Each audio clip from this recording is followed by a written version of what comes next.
સારી ઠંડી સરસ મજાની અને એમાં સાનીનો સાથનો સહકાર અમારા મહેશભાઈ સોંડીગળા તરફથી સ્પોન્સર્ડ છે. અહીંયા જોવો ભાઈ મહેશભાઈ સામું જોવો મારા અહીંયા મોબાઈલ મારો પડી જાય હળક તો આ મહેશભાઈ સોંડીગળા. જતીનભાઈને તમારે શું છે ગમે ત્યાં ગોઠવાઈ જ ગયા હોય પરબારામાં. અમારા સાહેબ છે અને એક આ પરબારામાં કાલે રાતે આઈસ્ક્રીમમાં પરબારા મંડાઈ ગયો, અત્યારે હાનીમાં પરબારો મંડાઈ ગયો.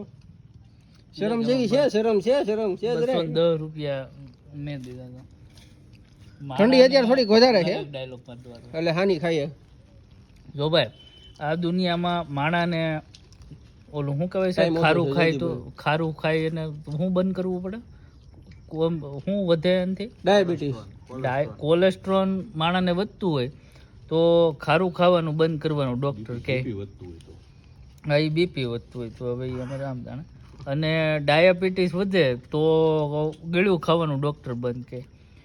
બીક લાગે એમ. હવે માણાને આ બધી ખબર પડે છે પણ હરામનું ખાવાની ખબર નથી પડતી કે આ ન ખવાય એમ. બહુ સાચી વાત નીરવભાઈ તમારી.